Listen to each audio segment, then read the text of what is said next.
Alors, je ne sais plus qui de Pierre-Yves ou de moi a eu cette idée de faire quelque chose sur la céramique suisse, mais je crois que c'est quand même lui qui m'a proposé, je pourrais peut-être faire un petit quelque chose sur la céramique suisse. Je lui ai dit, bah, écoute, tant qu'à faire, ce qu'il faudrait, c'est faire un panorama complet de la céramique suisse, des origines jusqu'à nos jours, étant donné que je pense que presque personne dans l'association ne connaît la céramique suisse.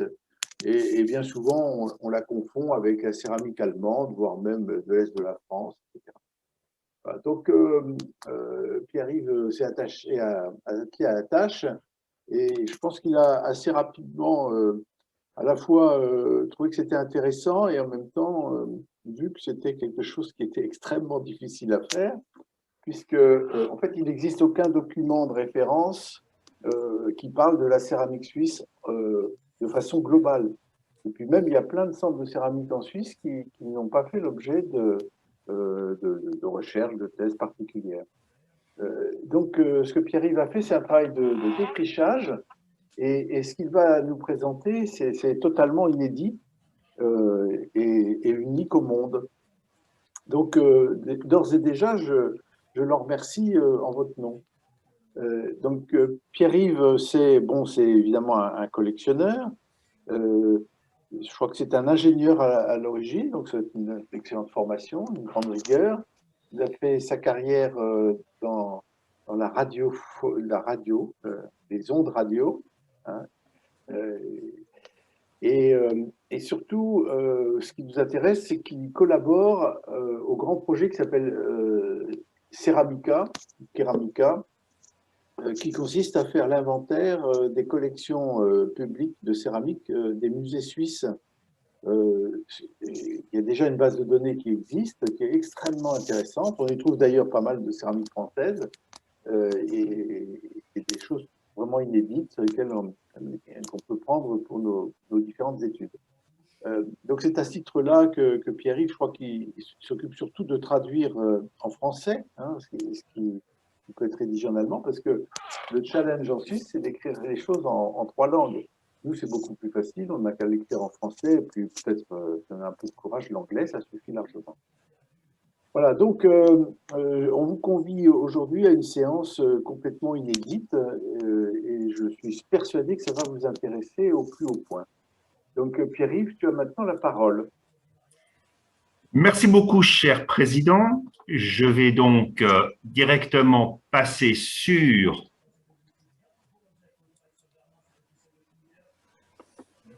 voilà,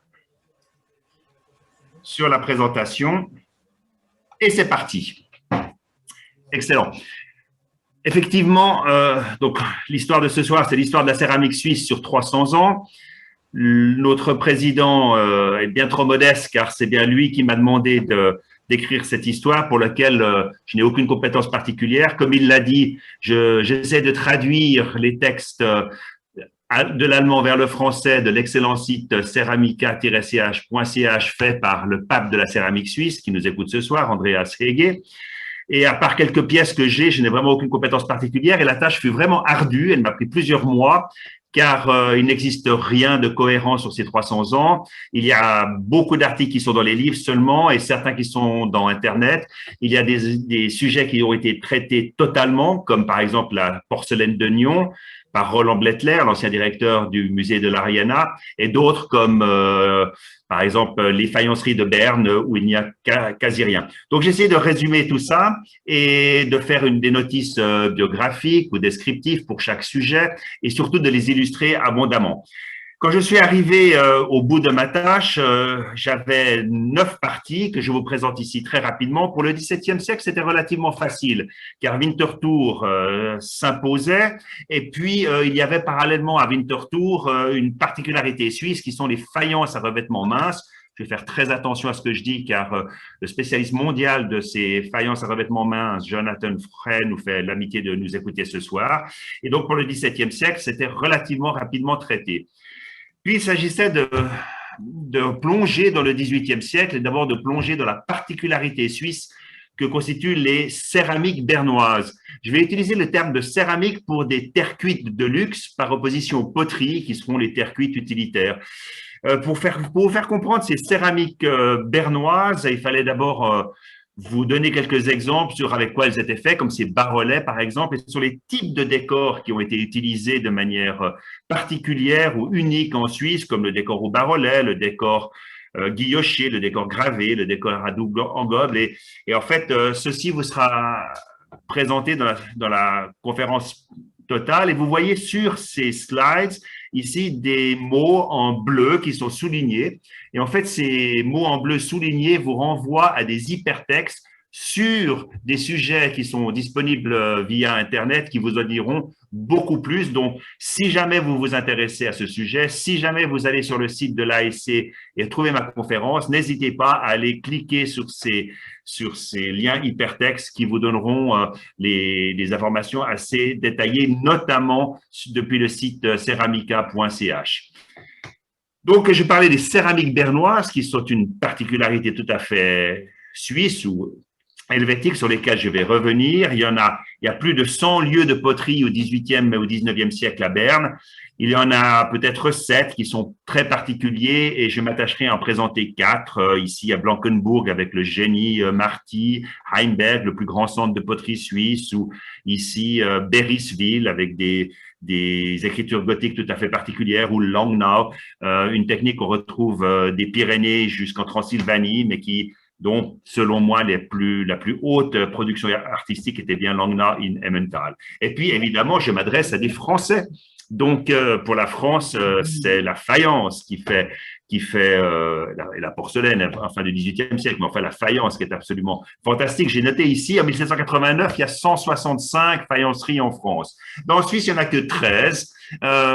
Au cours du XVIIIe siècle, je les ai classées ici un peu par ordre chronologique, et même celles qui sont en italique ici dont je parlerai, on n'a quasi pas d'exemples, et donc elles ne sont pas toutes de niveau égal. On s'attachera particulièrement à décrire celle de Berne, de Zurich, une des deux de Lenzbourg ou de Beromünster ou encore de Fribourg. Il faudra parler de la porcelaine, ça c'est plus facile. Au XVIIIe siècle, il y a 2 grands centres, celui de Zurich avec par exemple ses paysages tout à fait typiques ou ses figurines, ou alors encore celle de Nyon, la deuxième avec cette théière par exemple avec ce paysage suisse de Freudenberger ou ce pot pourri. Puis nous allons passer au 19e siècle. Le 19e siècle, 4 centres importants, 2 en Suisse francophone, Nyon et Carouge. Nous sommes actuellement en Suisse, car nous ne sommes pas en Suisse au 18e siècle dans ces villes-là. On y reviendra. Et Zurich et Matzendorf, qui est un petit village au pied du Jura, dans le canton de Soleure pour le 19e siècle. Un chapitre entier sera consacré au thème très particulier des majoliques de Thun, qui sont en fait ni des majoliques ni de Thun, qui sont des terres cuites engobés et glacurés, vernissés, on dirait en France, qui ont eu leur heure de gloire dans un schéma touristique. Voilà un chapitre particulier. Puis on arrive au XXe siècle. Au XXe siècle, avec la porcelaine de Langenthal, qui est à la Suisse, que la porcelaine de Limoges est à la France. Et dans le XXe siècle, je traiterai également des céramistes importants, des têtes de série. Vous en avez ici l'illustration de 7 pour la Suisse alémanique et de 8 pour la Suisse romande. Chaque an, il y aura une notice biographique, une explication de ses œuvres et puis évidemment de nombreux exemples visuels. Avec ce panorama en 9 chapitres, on aura couvert donc de Genève à Steckborn, en fait tout ce qu'on appelle le plateau suisse, qui n'est pas un plateau, qui est en fait une succession de collines très vallonnées. Là où il y a la concentration de la population, car vous savez que la Suisse enserre son plateau suisse entre le Jura et les Alpes, où il y a effectivement beaucoup moins de monde. Mais quand je suis arrivé au bout de cette présentation, enfin il n'y a pas de bout, mais quand je me suis arrêté, il y avait 555 slides ou diapositives, ce qui évidemment était beaucoup trop pour une seule conférence. Donc j'ai eu un long entretien avec Bruno qui m'a dit peut-être qu'on va traiter seulement du XVIIe et XVIIIe siècle. Alors je me suis attelé au XVIIe et au XVIIIe siècle, tout en vous disant qu'à la fin de cette conférence, la présentation complète, les 555 slides seront disponibles sur le site de l'association. Alors voilà la conférence d'aujourd'hui sur cette histoire de la céramique suisse, avec quelques rappels d'abord sur l'histoire suisse, non pas l'histoire générale, mais au niveau des spécificités suisses de la céramique. qu'est-ce que elles ont, pourquoi il y a cette spécificité. Puis donc, on ira à Winterthur pour le XVIIe siècle, les séries de faïence à revêtement mince dont j'ai déjà parlé. On s'arrêtera à 4 seulement, 4 lieux des céramiques bernoises. Vous en trouverez 7 sur la présentation complète. Et puis, effectivement, les manufactures de faïence, de porcelaine, de faïence fine, en tout cas les principales du XVIIIe siècle. Mais quand je me suis attelé à faire cette nouvelle présentation, je suis arrivé à 280 slides. Il faisait toujours beaucoup pour les 90 minutes qui m'ont été accordées. Donc, nouvelle discussion. J'aurais pu les faire tenir en parlant assez vite, ce qui pour en Suisse est une gageure, vous l'avouerez, en 1h40, etc. Mais il y avait tellement de données que finalement, je dois annoncer le scoop de la soirée, c'est que il n'y aura pas une conférence, mais 2. Je vais m'arrêter ce soir aux céramiques bernoises. Et les manufactures de faïence porcelaine et faïence fine du XVIIIe siècle feront l'objet d'une conférence ultérieure qui aura lieu mercredi de la semaine prochaine, le 24 mars à 18h. Alors bon, je vous entends pas heureusement hurler dans vos chaumières, mais ma foi, c'est comme ça. On aura peut-être plus de temps pour les discussions. Donc, on va y aller. On rentre de plein pied sur l'histoire suisse. Tous les écoliers suisses savent que la Suisse a été fondée le 1er août 1291. Enfin, chez nous, on dit 1291. Je vais faire quelques lapsus, car de temps en temps, je parle bien le français, mais pour vous, je ferai un effort, donc je dirais 1291.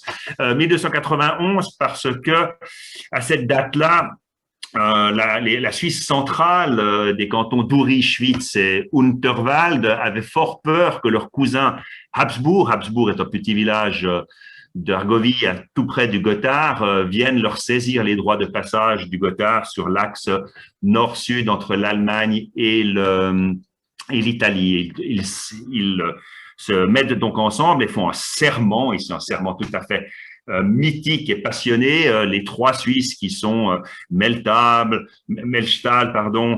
Fürst et Stauffacher s'allient et vont sur la prairie du Grütli et jurent les 3 doigts en l'air qu'ils combattront les Habsbourg. Et la date de ce serment du Grütli, c'est 1307. Donc, en fait, la date de la création de la Suisse, c'était 1307 jusqu'en 1891, ou 1899, date à laquelle le gouvernement a décidé que finalement avoir une fête nationale, c'était mieux de l'avoir en août, certains l'ont en juillet d'ailleurs, que de l'avoir en novembre. Et donc, on a changé la date de la création suisse. Quoi qu'il en soit, on avait une création suisse en 1307, on l'a maintenant en 1291. C'est autour de cette époque-là que la Suisse s'est faite. Elle s'est faite donc avec 3 cantons dès le départ, puis il y en avait 8, les voisins, qui se sont alliés à ce serment de résistance contre les Habsbourg, bien que la Suisse a toujours fait partie du Saint-Empire romain germanique, en tout cas jusqu'en 1806. Et puis, après 1853, il y avait 13 cantons, tous germanophones, de 1513 à 1798, date de l'invasion de la Suisse par Napoléon, et c'est bien ces 13 cantons qui vont nous interpeller. Donc, les 13 cantons sont les cantons centraux de cette carte faite par Samuel Loup en 1770. Samuel Loup qui est représenté sur cette assiette, qui a en loup, là, c'est ce blason qui est là, sous l'écution de Berne et sous l'aigle à 2 têtes du Saint-Empire romain germanique, avec tout autour les 13 cantons suisses, qui sont le centre de la Suisse, et leurs 10 alliés, qui deviendront d'ailleurs enfin suisse en 1815 au traité de Vienne, les alliés étant Neuchâtel, non pas le canton de Vaud francophone qui était une possession bernoise depuis 1536, mais également Genève, le Valais, les Grisons, Saint-Gall et quelques petites villes au nord de la Suisse qui sont restées françaises comme Mulhouse par exemple. Alors donc voilà la Suisse qui nous intéresse, la Suisse des 13 cantons, la Suisse alémanophone, avec ces 13 cantons répartis en 2 grands blocs. Tout d'abord, le canton de Berne, vous avez les frontières du canton de Berne actuel ici. Berne qui, comme je l'ai dit, avait envahi le canton de Vaud et le canton d'Argovie et qui était devenu extrêmement riche. Pourquoi extrêmement riche ? Car après 1515, les Suisses ayant fortement bataillé donc de 1200 de 1300 à 1500, pendant 200 ans, avaient des mercenaires absolument féroces et ont décidé de s'arrêter là, que leur territoire suffisait. et ont eu l'idée de génie de faire du business avec leurs mercenaires, c'est-à-dire de louer leurs troupes aux puissances belligérantes européennes, ce qui a donné énormément de richesses aux cantons qui ont fait ça, c'est-à-dire Berne, Fribourg et Lucerne. Ça a créé une classe de patriciens, car il n'y avait pas de noblesse en Suisse, ou pas de noblesse effective en tout cas, et a apporté non seulement de l'argent, mais des idées. Donc la Suisse se sépare entre ce grand bloc de Berne, avec les deux patriciens de Fribourg et de Lucerne, et le bloc marchand et les corporations de marchands de Zurich. Mais à partir de 1798, Napoléon envahit la Suisse, veut faire un modèle administratif qui est égal à celui de la France, c'est-à-dire centralisé. Les Suisses, habitués à leur confédération et à la liberté de chaque canton, se révoltent, une guerre civile s'ensuit, et en 1803, donc après 4 ans de guerre civile, Napoléon, de manière très intelligente, revient en arrière, signe l'acte de médiation et redonne leur autonomie au canton. Ce qui a été un épisode de l'histoire suisse qui a été mis en poterie par un potier de Langnau, avec cette terrine de Langnau qui comporte avec ce fretel en forme d'ours, l'ours étant le symbole de la ville et du canton de Berne. Bern veut dire ours en allemand. Donc cet ours-là s'assoit sur une maison et on lit ce dicton, le dicton qu'on trouve sur de très nombreuses poteries suisses, et on lit « J'ai maintenant fait peur à plus d'un de ces hommes qui étaient coiffés d'un chapeau patriotique », donc en fait les collabos suisses qui ont suivi Napoléon. Mais bien que je sois maintenant tout maigre, c'est-à-dire que Berne a perdu Vaud et l'Argovie, je m'assois quand même sur la maison de l'ours, c'est-à-dire je suis maître chez moi.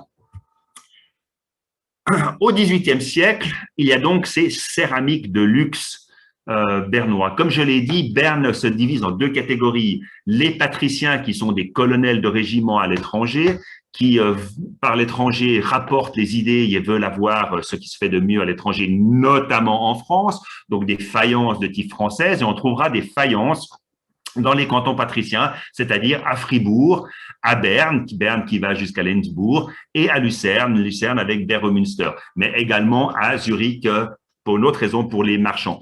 Mais parallèlement à cette classe de patriciens qui revient de l'étranger, il y a des paysans qui profitent de la richesse que ce système de business fait venir à Berne.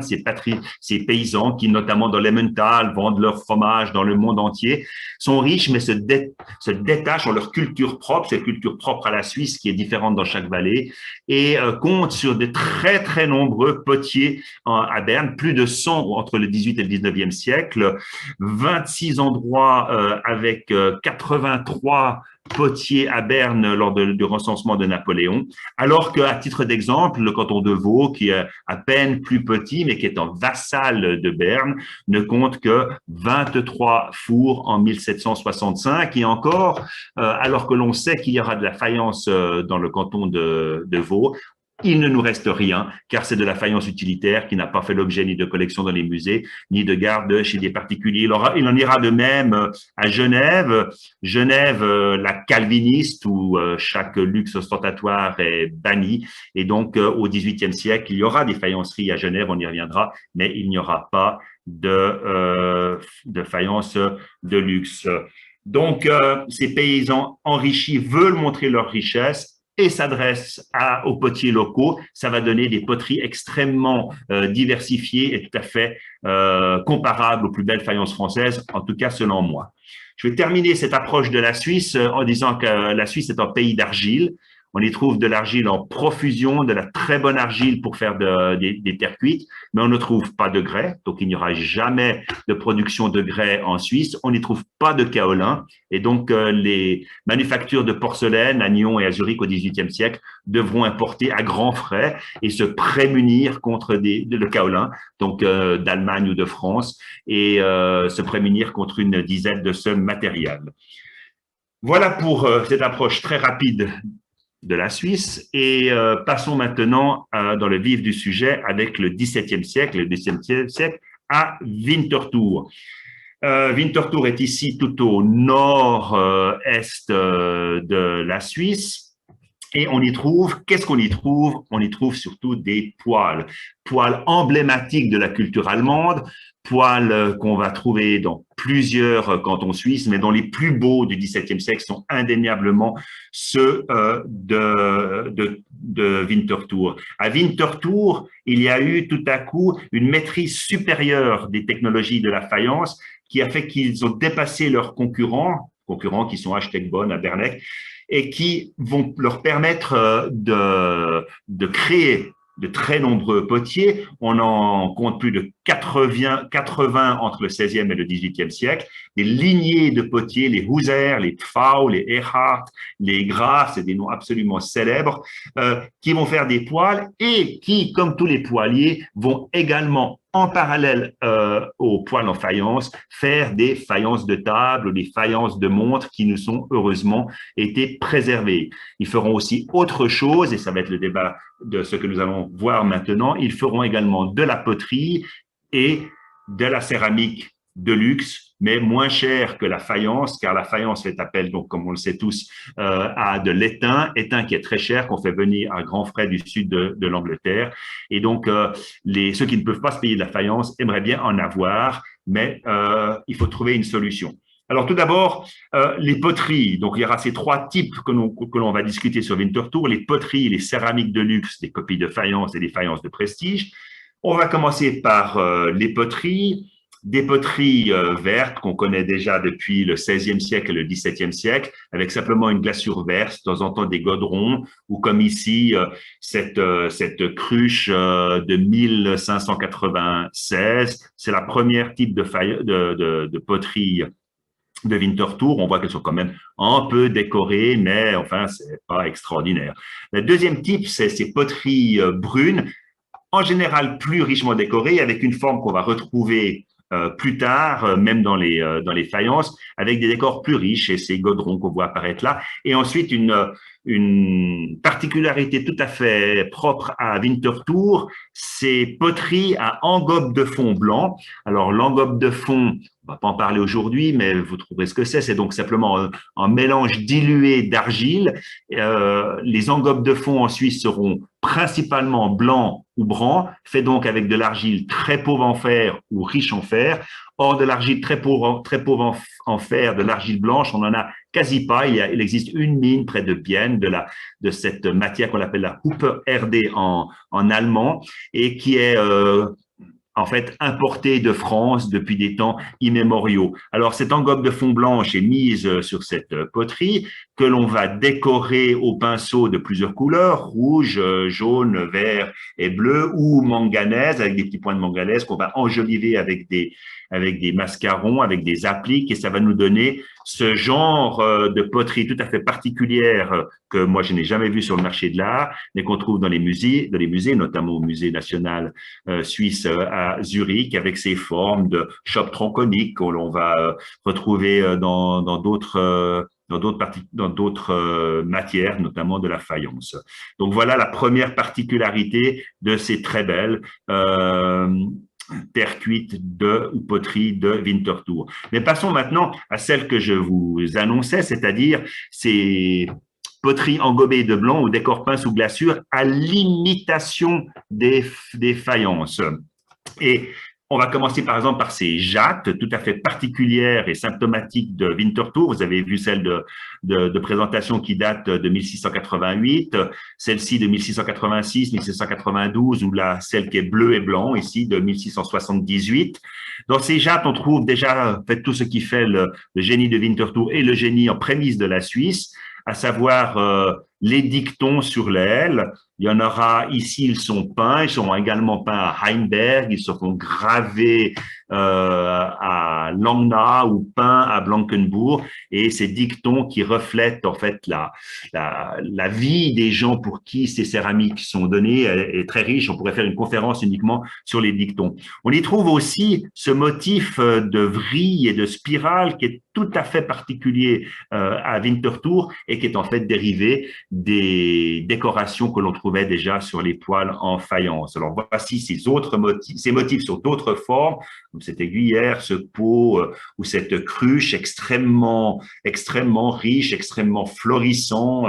On est toujours à la fin du XVIIe siècle et c'est assez riche sur on le voit par exemple sur cette chope, sur cette autre jatte ou cette cruche datée de 1674, 1680, ça vous donne bien l'époque de ces fausses faïences. Ici, d'autres formes, d'autres décors, avec des photos qui sont pas très bonnes. D'ailleurs, je m'en excuse, c'était souvent très difficile de trouver des bonnes photos de tout au long de cette présentation, notamment pour Winterthur, où il n'existe, à ma connaissance, aucun ouvrage qui recense de manière, ou comme monographie qui recense les faïences de table de Winterthur.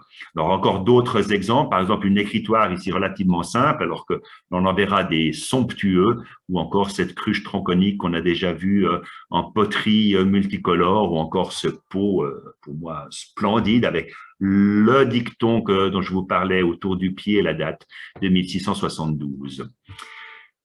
On va passer au summum de Winterthur, la faïence.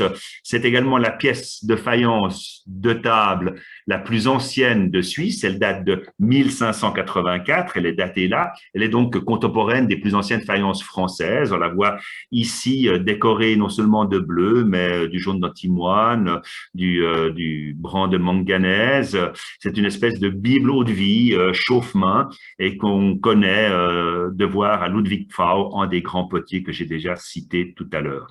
Mais ce qu'on connaît de Winterthur, c'est les plats de montre. Ce sont des grands plats de 35 à 40 cm avec des espèces de chapeaux de cardinaux, avec donc une très large aile, avec soi ici des armoiries, des allégories comme le roi David ou des paysages, ces fruits ici, ces 4 fruits absolument typiques. La même date des copies de faïence qu'on a vu tout à l'heure, on est toujours autour de 1680, en fait entre 1650 et 1720, on va le voir par ailleurs. D'autres extrêmement décorés, ici avec un tour tout à fait particulier pour Winterthur, ce brigand qui attaque ce personnage, ou la résurrection du Christ, ou ici Moïse sauvé des eaux, avec le nom de Pfau et 1658 ici en haut. Encore quelques dates, 1672, on retrouve les fruits ici, ou ici avec Saint-Marc et son lion, des armoiries, ou cette dame avec son dicton. Ou alors, on ne trouve pas de date, on trouve d'autres exemples un peu plus tardifs avec ces dessins, je dirais pas à la Bérin, mais enfin, ces motifs sur l'aile, ou alors cette assiette extraordinaire, ces motifs de vrille et de spirale de Winterthur et cette grappe de raisin au centre. Et puis, comme je l'ai dit ou je ne l'ai pas dit, il y a une diminution et un arrêt assez brutal des potiers de Winterthur après cette floraison extraordinaire depuis 1720. Il y a une décroissance et je n'ai trouvé aucune pièce datée plus récente que 1739. En fait, il n'y a plus rien en 1750. On ne sait pas. C'est un des mystères de la céramique suisse et j'attends que des chercheurs se penchent dessus. Ici, les dernières assiettes, 1728 pour ces deux-là, avec 2 armoiries, ou bien 1739 avec ce buveur. Ici, on voit que le style s'affadit et se simplifie. Et après, il n'y a plus rien. Mais il n'y a pas que des plats de montre.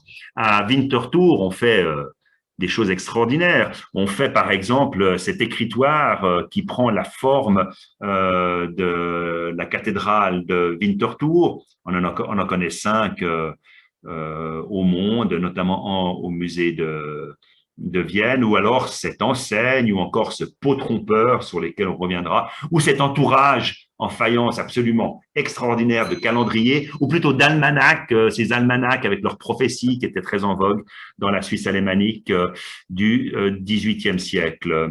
Mais on fait aussi des fontaines murales, comme par exemple celle-là, datée de 1632, ou alors des écritoires qui là sont absolument somptueux, tel que celui-ci ou celui-là dont on sait qu'il a été fait par un de ces grands céramistes Fao. On fait également des pots trompeurs, comme je vous l'ai dit. Ici, en de 1668, il fallait donc boire par ce petit goulot ici, car si on ne connaissait pas le truc et qu'on ouvrait le couvercle et qu'on buvait de manière usuelle, l'eau coulait par ses fentes au grand plaisir de toute l'assemblée. Alors, ces pots trompeurs, on en a de toutes formes. C'était, il semblerait, quelque chose de très drôle. Il nous en a resté plusieurs ici avec ces motifs extraordinaires de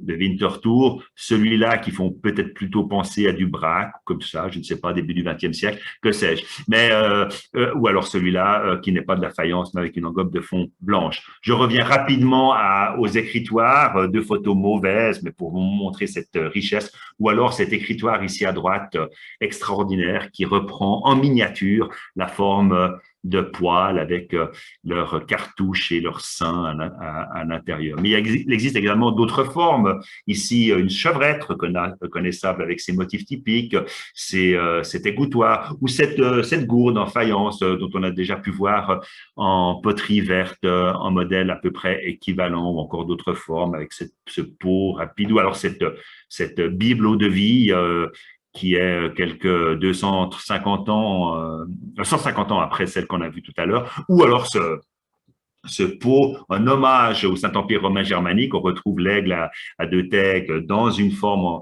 d'aigle. Donc, l'imagination des céramiques de Winterthur était absolument débridée, outre leur qualité technique indéniable.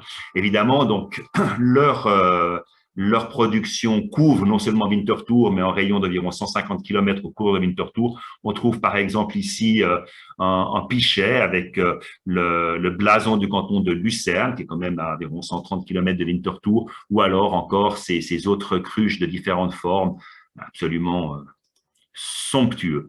Winterthur a également fait des choses un peu plus simples pour la pharmacie. Là, derrière Bruno Estienne, on voit juste cette chevrette peu décorée, mais d'autres pots, d'autres formes, avec des décors flamboyants, non voilà, je vous laisse un peu regarder ces pots de pharmacie avec, on retrouve ici ces spirales typiques de Winterthur. Pour terminer le chapitre de Winterthur, je voudrais simplement signaler qu'il y a une poterie à Zug. Zug, c'est une ville qui se trouve à une trentaine de kilomètres au sud de Zurich. Cette poterie Kaiser, qui a existé entre 1885 et 1935, a fait de la très très belle céramique, mais des copies de Winterthur. Voilà ici en original d'une écritoire de 1655 et sa copie vraisemblablement inspirée de celle-là autour de 1900. Nous allons passer à la région de Soleure et cette particularité de faïence à revêtement mince entre 1650 et 1630. Donc voilà Soleure, voilà ici cette zone de faïence à revêtement mince. En fait, le point rouge est ici Soleure. Les autres petits points rouges représentent les endroits où les fouilles archéologiques ont révélé des faïences à revêtement mince. Elles sont comme son nom l'indique, donc des terres cuites recouvertes d'un enduit de faïence, donc plombo-stanifère, en général coloré en vert ou en manganèse jaune, manganèse jaune ou alors coloré en vert, c'est pas de la faïence blanche. Elle est extrêmement fine, on y voit tous les doigts des potiers qui l'ont tournée, elle est décorée avec un décor peint sous glaçure et en général daté 1702, 1726, 1718, 1699, des cruches en général, ici une chope ou extrêmement rarement une assiette. On connaît, je crois, 38 de ces faïences qui serait donc un épisode, enfin, une production épisodique de la Suisse, mais que je pensais intéressant de signaler. Donc, attaquer le chapitre principal ou important de la conférence de ce soir sur les céramiques bernoises. On va donc dépasser le cadre du XVIIIe siècle pour aller vers 1850, car il y a une certaine continuité. Et on va donc en parler que de 4. Mais dans la conférence complète, donc encore une fois, vous trouverez les 555 slides, oui, sur le site de l'ASC dans quelques temps, à la fin de la conférence, donc après mercredi prochain. Vous trouverez des descriptions et des illustrations de plus de sites que les 4 qu'on va traiter maintenant, des sites qui sont marqués ici, et aussi des sites qui sont ici tout au nord, car quand on parlera de Heimberg-Steffisburg, cette région-là, Heimberg, Steffisburg, Thun, un petit peu au sud de Berne, une trentaine de kilomètres au sud de Berne, on va voir qu'il développe un style tout à fait particulier et que ce style se retrouve en fait à Steckborn dans le canton de Thurgovie ou à Bernegg dans le canton de Saint-Gall. Et les spécialistes débattent hautement pour savoir si c'est l'influence du Vorarlberg autrichien vers Bernegg ou du Bade-Württemberg allemand vers Steckborn qui, par le jeu des compagnonnages qui irait à Heimberg, a influencé Heimberg, ou alors dans le sens contraire. On va en débattre un peu plus loin. Mais on va commencer par une vue générale. Vous avez ici sur cette carte du canton de Berne tous les points où, selon les archives, il y a eu des poteries. Il y en a plus de 100. 100 poteries dans le canton de Berne entre le 18e et le 19e siècle, et donc une activité absolument débordante en raison à la fois de la richesse des produits bernois, notamment l'Emmental et le lait, on va en revenir plus tard, mais également par le mode de vie des paysans enrichis qui s'adressent très volontiers à leurs potiers et sont friands de céramique de luxe.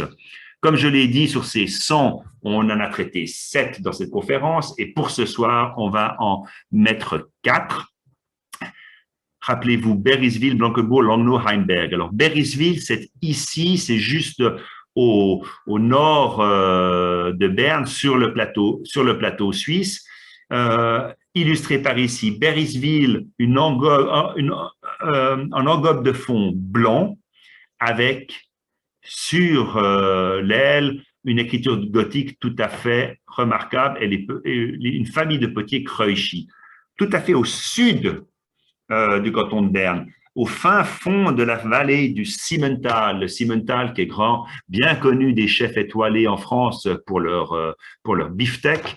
La vache du Simmental est réputée comme étant du bœuf de première qualité. Et tout au fond, il y a ces petits villages de Blankenburg, juste à côté de Gstaad, qui est aussi une ville très connue de certains Français pour d'autres raisons. Il y a un potier de génie qui s'appelle Abraham Marty, qui va ne faire que des plats, et aussi quelques poêles, mais que des plats, des grands plats de montre en engobe de fond blanc avec des dessins qui vont prendre tout le centre et de temps en temps des dictons. Et puis, on va aller à Langnau. Ici, Langnau, c'est la capitale de l'Emmental. Tous les Suisses savent que l'Emmental, c'est du fromage à trous et que le gruyère est de côté de Fribourg et du gruyère d'Emmental n'existe pas. Mais il y a une richesse assez importante de cette… En fait, l'Emmental est la région de Berne la plus riche. Et il y aura ainsi une dynastie de petits Hermann qu'on va passer en revue et qui font en engobe de fond beige et des dessins assez importantes sur l'aile. Ça va Langenthal va avoir une longue durée de vie de 1700 à 1850. Puis on va terminer par Heimberg-Steffisburg, j'en ai déjà parlé, c'est le lieu de poterie le plus important de Suisse.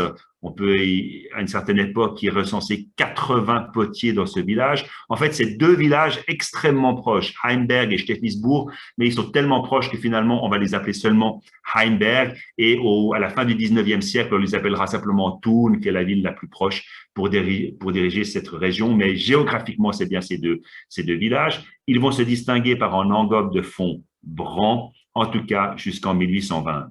Alors, allons plonger dans ces 4 spécificités suisses. Tout d'abord à Langnau. Langnau, donc dans l'Emmental bernois, c'est la plus riche, je l'ai déjà dit, région du canton de Berne. Ils ne font pas seulement du fromage, mais des élevages de chevaux et une production de lin qu'ils exportent jusqu'en Hollande. On va voir le symbole de la richesse hollandaise, la tulipe, apparaître sur leur poterie.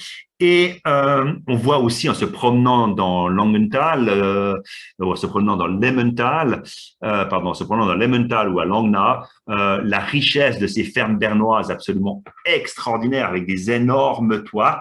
Et il y a à Langnau le Rüchli Museum, le musée du beignet, qui a une collection de Langnau absolument extraordinaire. Je vous invite tous à aller voir cette région magnifique de Lemmental. Il y a eu, grâce à Andreas Hege, une monographie en 2 énormes volumes sur toutes les céramiques de Langnau.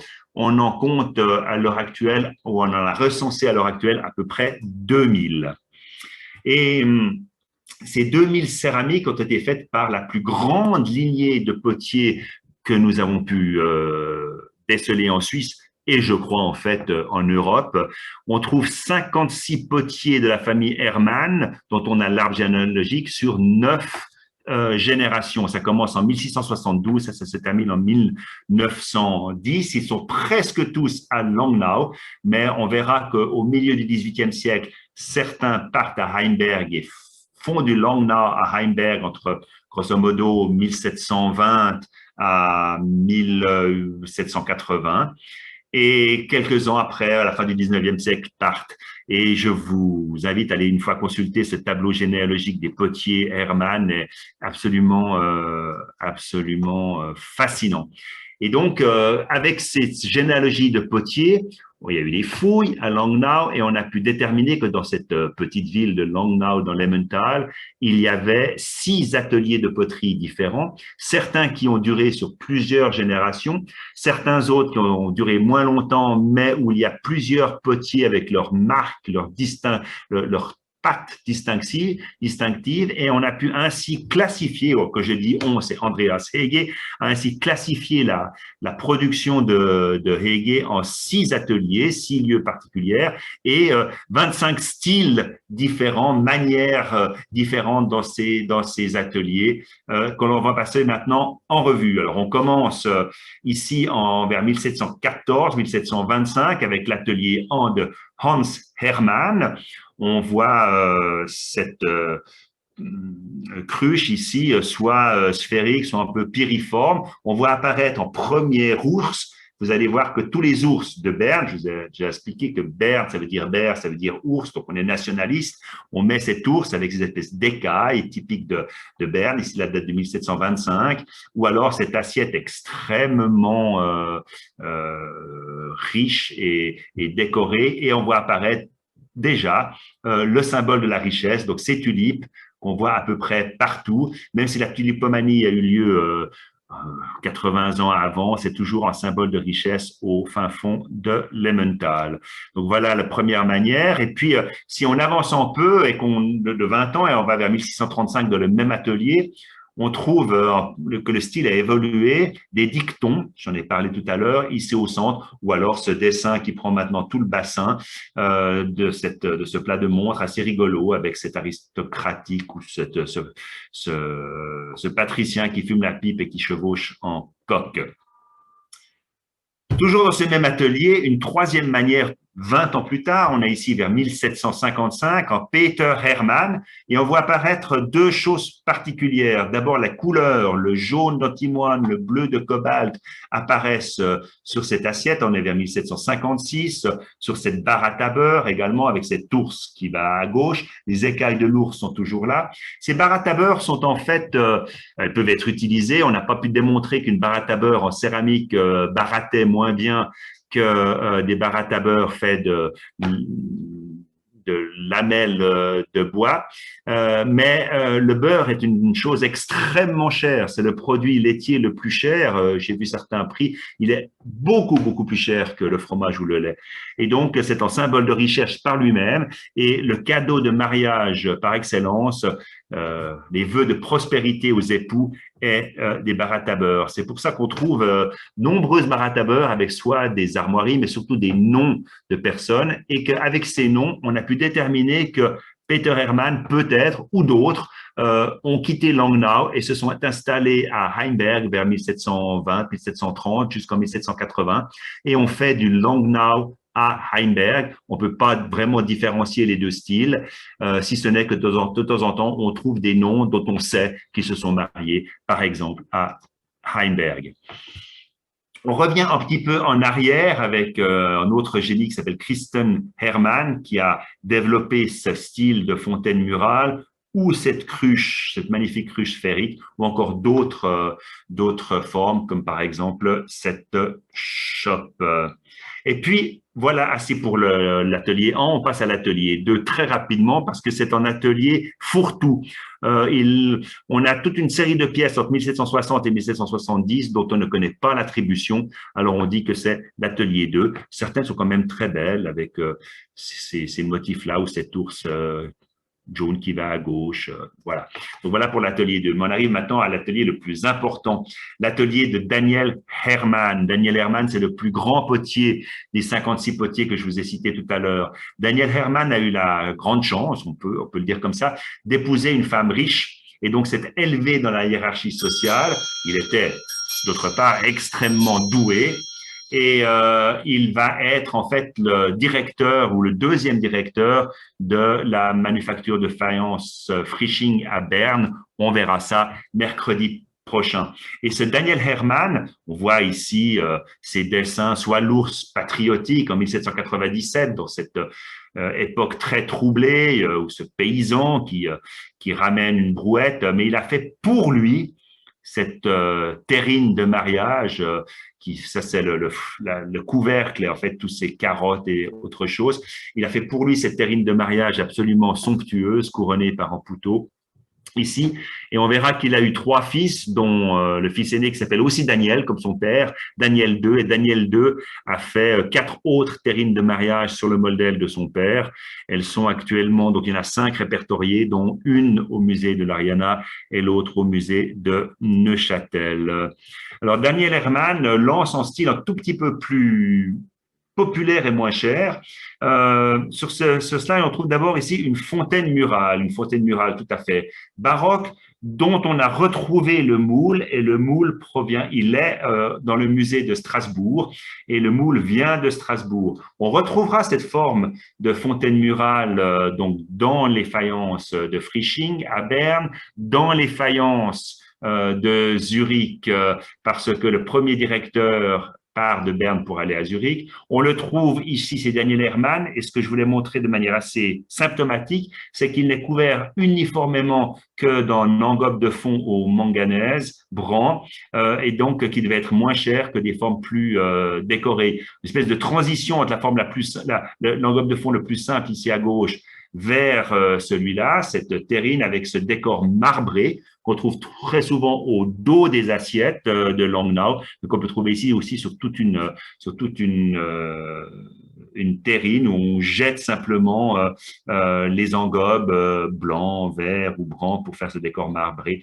Et on voit aussi apparaître les bords chantournés, rococo, ici en 1793, mais à partir de 1770, on les trouve.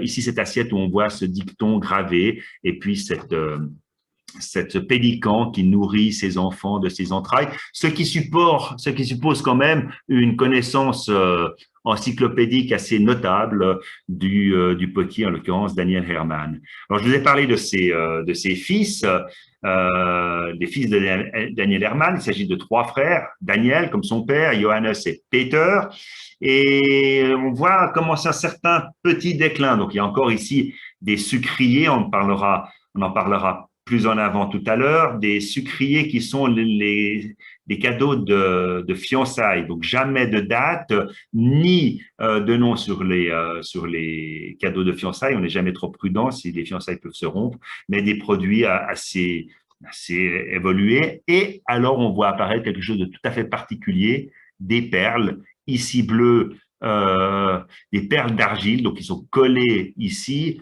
ou alors ici sur le fait de cette terrine où on voit apparaître donc un décor brun, alors que le décor central ou usuel de Langnau est toujours beige. ici avec un dessin dont on voit une certaine rigidité qu'il n'y avait pas chez le père. Un exemple de ces terrines qui sont absolument fabuleuses, on trouve ces poignées tout à fait particulières. Ici, une terrine donc avec un engobe de fond brun. Ici, une autre terrine avec un engobe de fond blanc, 1804-1807, donc la même époque. Ça, c'est le fond de cette terrine. Ces volutes, tout à fait typique de Langnau, qu'on trouvera quasi qu'à Langnau, et ces perles couronnées d'un oiseau.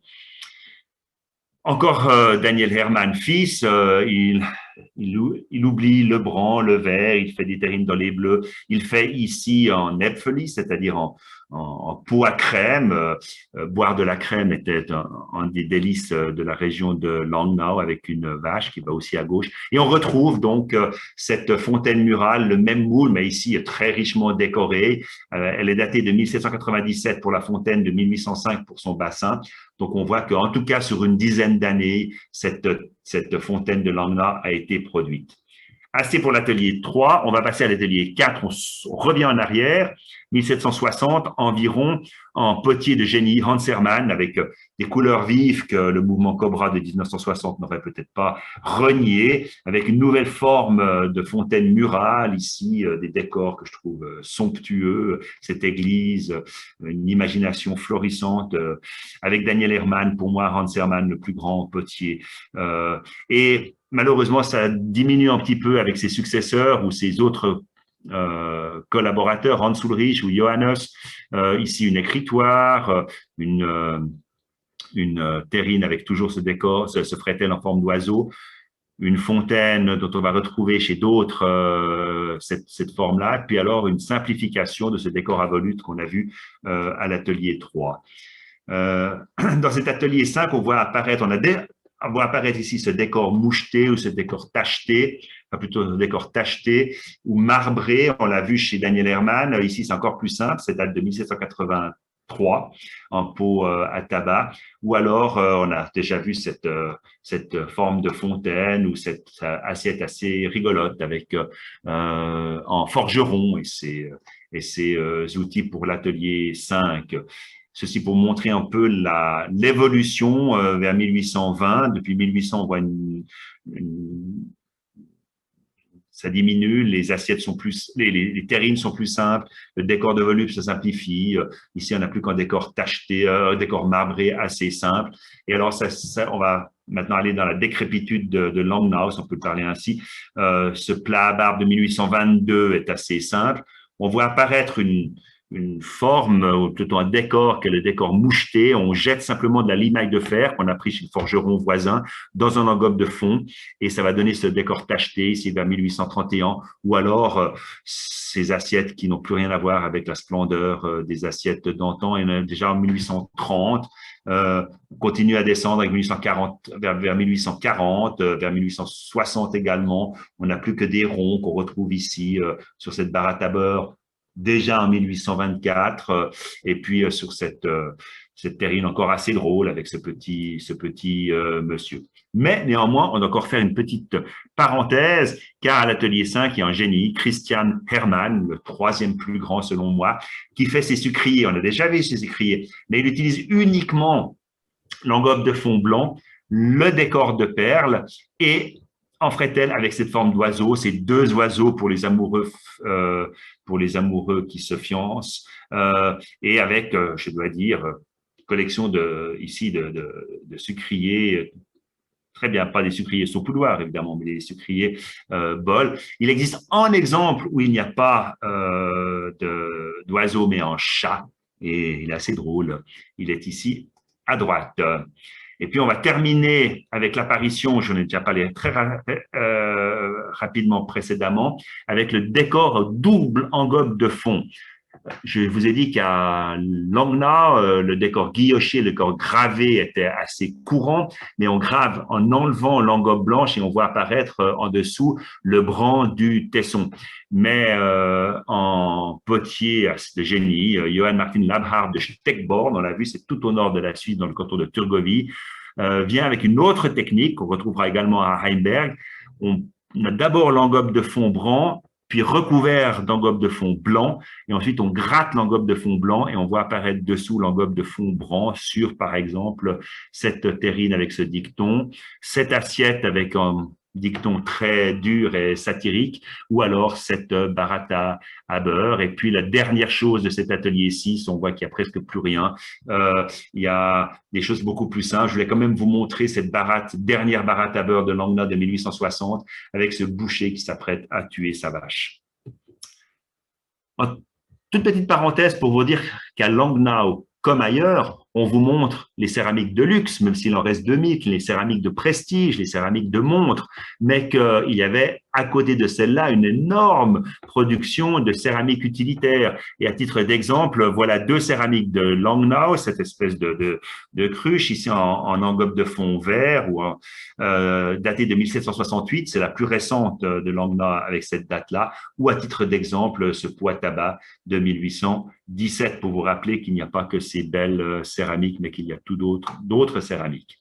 On va passer maintenant à Heimberg. Heimberg chez Fisbourg, que j'appellerai Heimberg par la suite. On a déjà vu que depuis 1730 à 1780, on fait du Langnau, mais en 1780, à Langnau, on voit apparaître un nouveau style typique de Langnau, avec un engobe de fond brun noir, rougeâtre, noir, avec ce décor au bas-relais.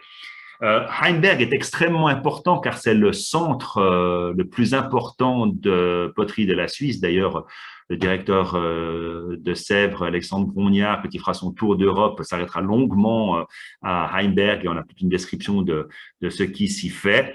À titre d'exemple, il y a 14 postiers en 1798, donc on est tout au début de Heimberg. Je voulais dire, ça commence à 1780, mais en 1819, il y avait déjà 34 fours. En 1820 à 1860, c'est l'apogée de Heimberg.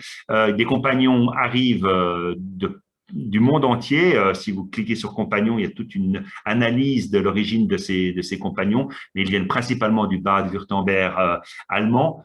80 poteries sont en activité, 80 ateliers différents sont en activité dans ces 2 petits villages. Puis en 1860, avec l'arrivée du train dans cette région et avec le train, l'importation en masse des faïences fines anglaises ou alors du fer blanc émaillé, il y a une diminution nette de la poterie. Mais en 1874, on trouve encore 53 fours et il y aura une renaissance à Heimberg grâce à un potier de génie qui s'appelle Johann Vansenried, qui en 1878 va créer sa manufacture et va faire du Thun. Mais ceci sera pour un autre chapitre. On va pour le moment regarder Heimberg et aussi on est au tout début avec ce bord extrêmement découpé, tout à fait typique, vers 1784. On trouve ces assiettes donc avec cette engobe de fond brun et ce dessin important au centre. On trouve là ce dessin, par exemple, dans militaire, en habit de l'Ancien Régime, sur un cheval. On va trouver cette forme de représentation qu'on appelle des dragons tout au long de différentes potiers, notamment à Blankenburg et notamment à Beriswil. Ces dragons sont en fait ces paysans enrichis qui vont rejoindre un corps d'armée d'élite. Et pour le rejoindre, il faut apporter son propre cheval, donc avoir une certaine richesse. Et là, il se prend pour un patricien car il met ce bicorne et puis il a cette tresse tout à fait particulière qu'on voit ici sur ce couple d'amoureux qui flirtent en habit à la française avec ses bas, donc pas du tout des paysans. Mais on trouve aussi évidemment des paysans. Donc en fait, on voit ici que les patriciens de Berne qui demanderont de la faïence pour être aussi chic que la noblesse française, ne dédaignent pas de temps en temps avoir quelques poteries bernoises chez eux. Donc, comme je disais aussi, néanmoins, ici en berger ou des bergères dans leur costume typique bernois avec leur résille sur la tête, ou alors il ne faut pas oublier que la richesse vient quand même des militaires, deux militaires avec leur tresse, et on voit que le bord de ces assiettes commence à être totalement différent. On est vers 1785-1800. Ce bord est recourbé et le pouce du potier a créé des ondulations sur ce bord. bord recourbé qui va conduire au fameux plat à rösti de Heimberg. Ces plats sont assez grands, ils font 30 à 35 cm. Ils ont ce bord en collerette recourbé, ici avec en V, tout à fait typique, en général avec ce motif qu'on appelle ici du chien courant. Et le plat à rösti, je pense que vous savez tous ce que c'est que le rösti. Le rösti, c'est donc de la pomme de terre cuite, coupée en lamelles qu'on fait revenir dans du saindoux et ça donne une galette de pommes de terre. C'est un plat typique de la Suisse alémanique à tel point qu'actuellement, quand il y a une différence culturelle entre la Suisse romande, francophone et la Suisse alémanique, on dit qu'il y a un röstigraben, c'est-à-dire en fait une barrière de rösti ou plus littéralement en trou de rösti entre les deux cultures.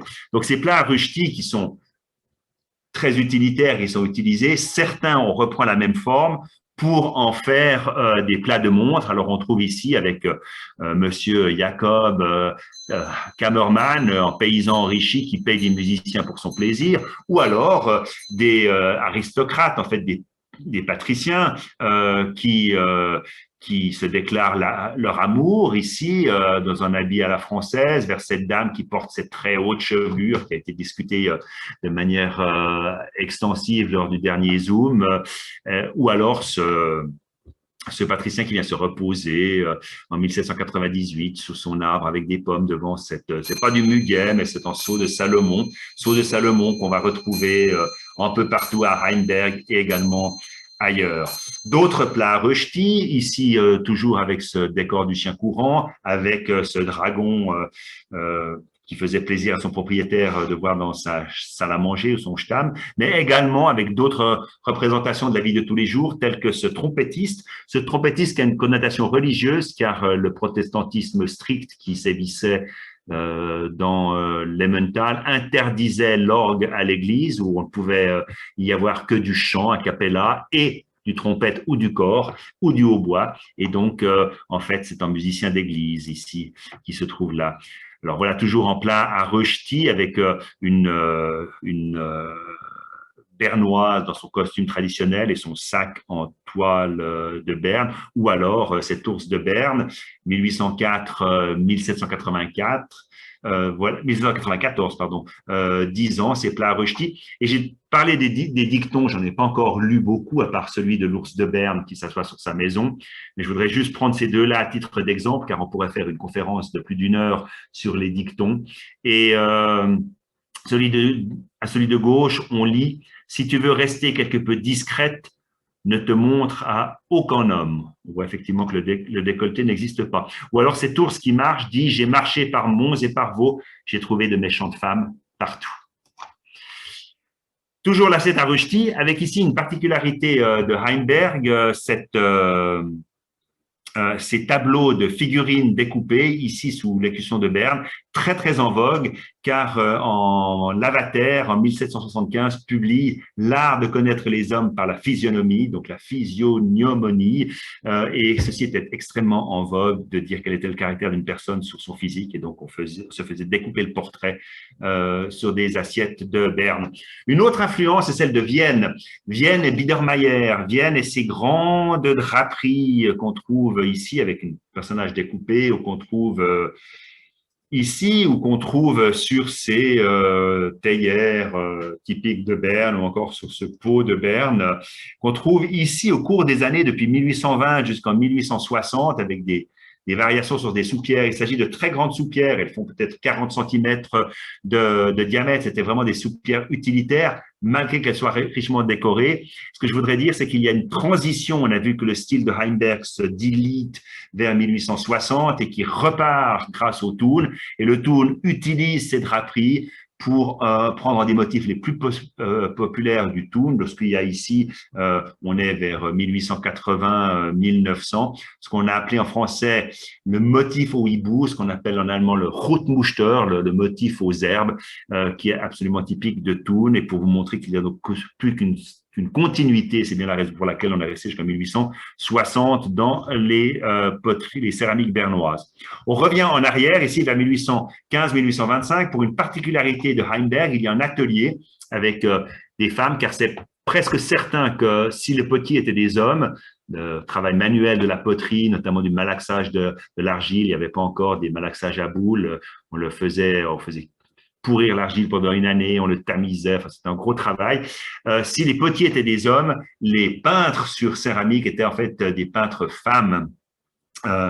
Des malerines et des finisseuses, comme on appelait les dames. Et une de ces ateliers avec ces femmes ont ces dessins charmants où des enfants jouissent à la guerre, montent à cheval, mais c'est pas un cheval, c'est une chèvre, ou se prennent pour Napoléon, ou encore amènent les porcs à la porcherie. De la ferme dans laquelle on s'amuse aussi, on danse sous le regard du chat et du chien, où on fait des poteries relativement amusantes, où cette dame en costume bernois fait porter son typique sac en toile par son chien. Mais on ne fait pas que des assiettes à rejeti, on fait également d'autres formes, telles que cette cafetière avec ce pontage en forme d'oiseau assez amusante, ce pot avec ici des gens qui prennent le café, cette gourde ou encore cette baratte à beurre, toujours symbole de richesse. Et puis on fait aussi alors des sucriers au décor de perles. Et les experts s'arrachent les cheveux pour savoir de la poule et de l'œuf qui a fait le premier sucrier à perles. Est-ce que c'est Langnau qui a influencé Heimberg ou Heimberg qui a influencé Langnau? Quel qu'il en soit, on trouve ici des sucriers de Langnau avec des frételles où il n'y a pas d'animaux. Alors là, on trouve une différence assez marquée avec les oiseaux ou le chat de Langnau, mais des sucriers, je trouve, un peu moins beaux. Ici, j'ai voulu montrer également avec ces sucriers de Heimberg deux choses. D'abord, l'affadissement du style. Ici, on est 1815, 1830, 1840 et 1860. Et aussi, vous avez vu du Heimberg avec en fond, en engobe de fond brun, mais à partir de 1815, 1820, l'engobe de fond blanc va exister en parallèle avec l'engobe de fond brun. Alors voilà quelques exemples d'engobe de fond blanc. Ici, une fontaine murale, ici une cafetière d'utilisation, ici des pots. Ce pot-là est très grand, il fait à peu près 50 cm de haut. Ici, on a l'emblème de la ville de Thun avec l'écusson bernois en sucrier, des tasses, une écritoire, également cet emblème de la ville de Thun, et quelques sucriers ou terrines, petites soupières. Ici, une date de 1838. Donc, on peut savoir que ce style-là, qui a commencé vers 1820 avec les sucriers, se poursuit de 1838, peut-être 40, jusqu'en 1850 environ à Heimberg. Et vers 1850, en même temps que Labhart apporte son style à double fond à Langnau, il y a également cette double engobe de fond, brun derrière, blanc dessus, avec ces assiettes qui sont un peu toutes les mêmes, tout à fait particulières. Celle-là est datée de 1849. C'est la plus ancienne, 1850, et on a donc ce style-là qui va dégénérer un peu vers les années 1860 avec ce bleu qui devient prédominant, il devait être très à la mode, puis ce bleu qui reste vers 1860 quasi uniquement, et qui est l'apanage d'un potier en particulier qui s'appelle David Anderes, qu'on connaît assez bien, mais qui était sûrement repris par de nombreux autres potiers de Heimberg. Je vous rappelle qu'il y a encore vers 1860 environ 60 ateliers de poterie à Heimberg et ses suiveurs qui font du bleu et qui se terminent là-dessus. Je vais d'ailleurs terminer avec Heimberg en disant donc en parallèle, il y a ce style extrêmement fleuri qui arrive et qui lui aussi, avec ses draperies qu'on voit là, donnera le motif au hibou. Cette petit clin d'œil, parce que je parle à des Français, c'est très joli vinaigrier ou gourde plutôt, je pense que c'est une gourde, je pense pas que ce soit un vinaigrier, avec ces motifs de Heimberg vers 1860 qui fait penser à la forme des tonneaux de Nevers ou de Roanne. Vous me direz plus dans la discussion qui va suivre. Et puis aussi, déjà en 1870 à 1873, on a la nostalgie des belles céramiques de Heimberg qu'on faisait quelques 80 ans plus tôt. Alors, on en refait des fausses. On voit que le décor, l'engobe de fond est brun clair et on n'arrive pas à faire le décor de fond brun foncé. On fait des décors un peu fantaisie avec ici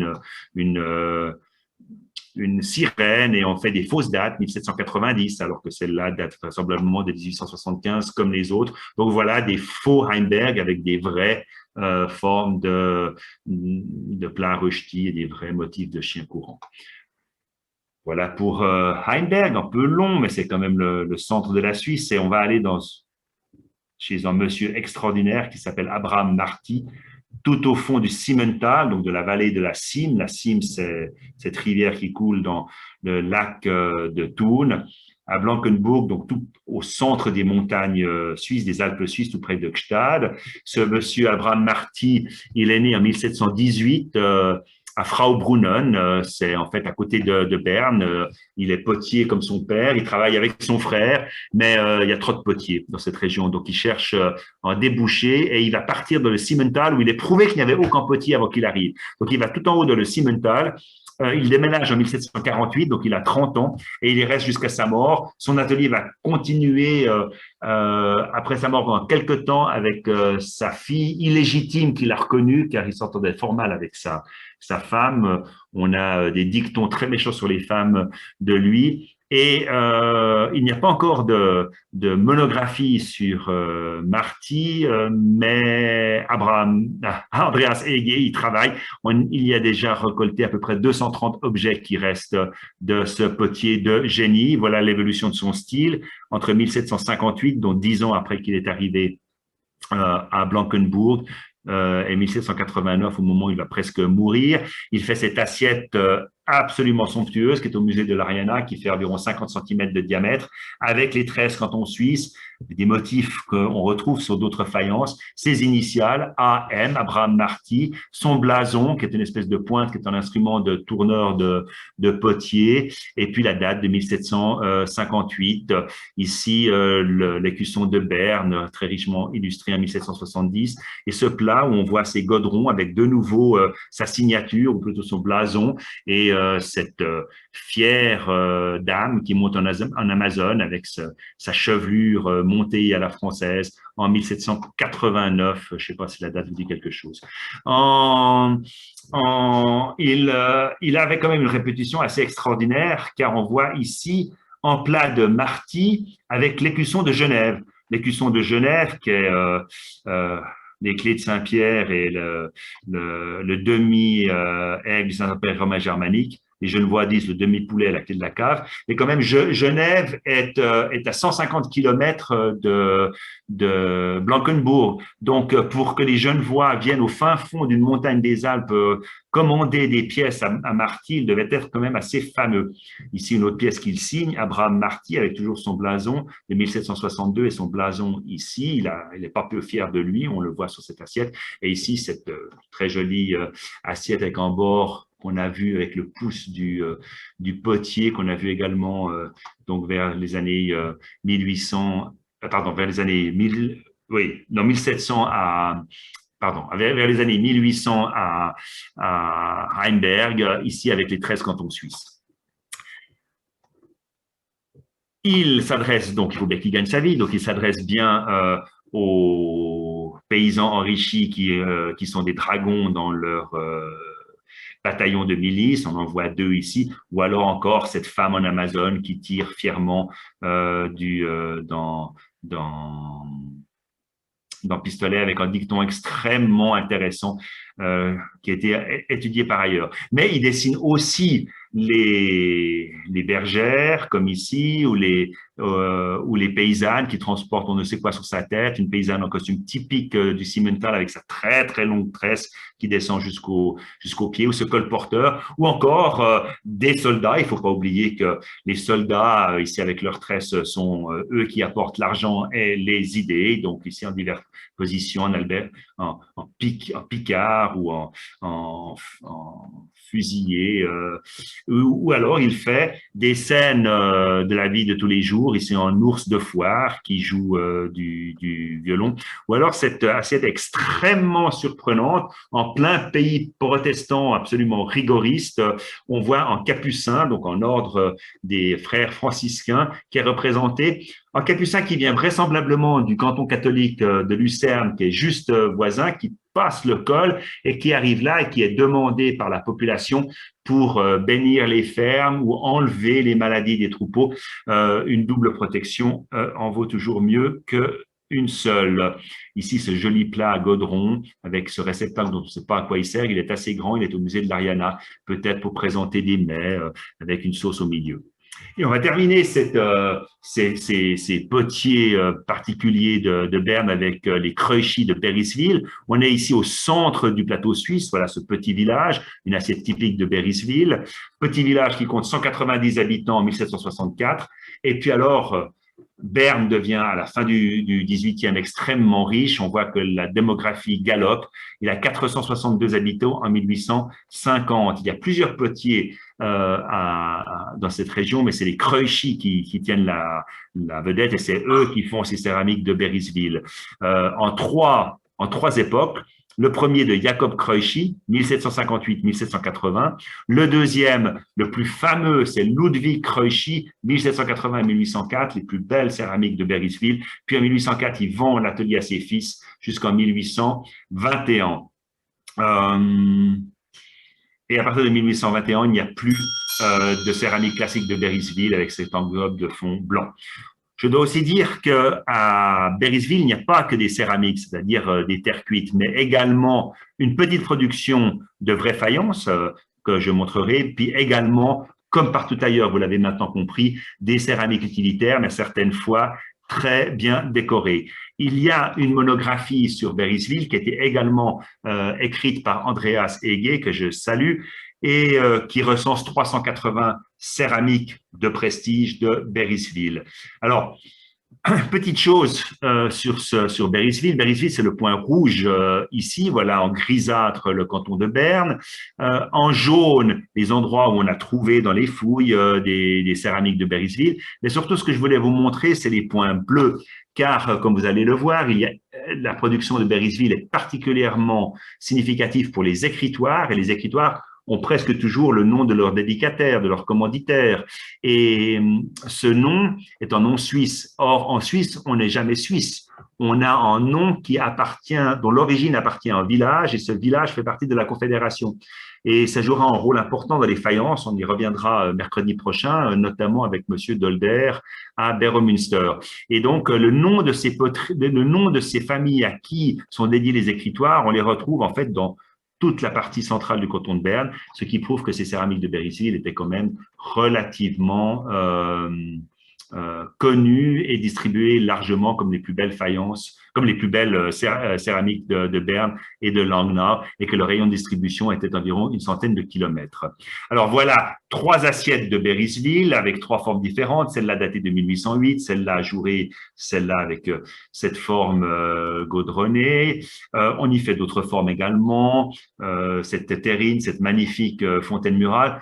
Et comme je l'ai dit, cet écritoire, ces écritoires sont la marque de Beriswil. En voilà 3, 1767, 1797 et 1800 avec les noms à qui ils appartiennent. Comme ailleurs, on fait évidemment des hommages à ces paysans enrichis qui font partie des dragons, ici avec 3 formes d'assiettes différentes, mais on fait aussi des animaux. J'ai noté ici ce passereau car je trouvais qu'il était assez ressemblant à l'original. On y fait des animaux comme ce plat à barbe avec cet ours qui va toujours à gauche, comme ici en 1810, ou cette vache. Et là, quelques motifs particuliers qu'on trouve sur les céramiques de Beriswil ou encore ceux-là, qui ont été répertoriés avec plusieurs animaux ou des personnages tout à fait intéressants. Comme je l'ai dit, il y a un tout petit peu de faïence. Donc, sur les 380 céramiques de Beriswil recensées, seules 14 sont recouvertes de faïence, et uniquement entre 1785 et 1803. Donc, voilà quelques exemples ici de théières ou même une tirelire de ces faïences qui ne sont pas très intéressantes, mais qui existent quand même. Voilà des très belles poteries décorées. Il n'y a pas de style de Beriswil, du type usuel qu'on trouve à Berne. Je voudrais terminer en disant que il y a juste à côté de Berysville, un tout petit village qui s'appelle Hengelen, dans lequel il y a une autre famille de potiers, les Heberli, qui font des poêles et ils demandent à Ludwig Kraussy, le plus grand céramiste de Berysville, de venir les décorer. Et voilà un poêle typique de Heberli qui est décoré par Kraussy. Ainsi prend fin la première partie de cet exposé. J'étais un peu long, je vous en prie de m'excuser, mais il reste encore 10 minutes pour aller jusqu'à 7h30 pour avoir des questions, et plus, c'est toute la nuit si vous voulez. Je voudrais, avant de vous quitter, vous citer de vous donner la parole, pardon, quelques sites très intéressants. Donc, j'ai déjà parlé largement de céramica-ch.ch, qui d'une part recense les céramiques suisses en collection publique. Il n'y a donc pas que des céramiques suisses, mais il y a également des porcelaines chinoises, des faïences françaises, ou que sais-je. Il y en a environ 10 000 qui sont déjà représentées, d'une part, et d'autre part, des articles de fond sur la technique céramique ou sur les potiers ou les lieux de poterie en Suisse, un site qu'il faut absolument aller voir. Pour le XXe siècle, qui ne sera pas traité aujourd'hui, mais qui est décrit dans la présentation de 555 slides qui sera disponible. Il y a un site très très bien qui s'appelle Antikunrar. Il y a évidemment le site des Amis Suisses de la Céramique, dont je salue le président, Christian Heurac, qui nous fait l'amitié de nous écouter ce soir, dont les revues et les bulletins sont disponibles en libre accès. Et puis, il y a des collections en ligne, celle du musée de l'Ariana, le musée national suisse de la céramique à Genève, celle du Musée national suisse, celle pour le XXe siècle, évidemment, du Musée du design de Zurich. Et pour ceux qui s'intéressent à la Suisse de manière générale, je ne saurais trop recommander le dictionnaire historique de la Suisse en ligne. Comme vous avez déjà pu le remarquer tout au long de cette conférence, je n'y connais rien, mais il y a des gens qui connaissent beaucoup de choses. Andrea Ségué, que j'ai beaucoup cité, qui ne parle qu'allemand anglais, mais qui connaît tout sur la céramique suisse. Roland Blettler, l'ancien directeur de l'Ariana. Christian Heurac, évidemment, le président des Amis suisses. Et puis aussi le docteur Maggetti, le professeur à l'Université de Fribourg, qui nous fait aussi l'amitié de nous écouter ce soir. Bonjour Marino. Et sur lequel on reviendra plus en avant dans le chapitre des faïences mercredi prochain. Merci Andrea Segui de m'avoir aidé. Merci à toi Bruno pour tout le travail que tu as fait et tes conseils. Et merci à ma chère épouse d'avoir accepté que je passe tellement de temps sur cette présentation. Vous pouvez me contacter ici. Vous reconnaissez maintenant toutes ces faïences, en tout cas presque toutes. Et puis rendez-vous donc mercredi prochain pour passer en revue toutes ces manufactures de faïence et en particulier et de porcelaine en détail.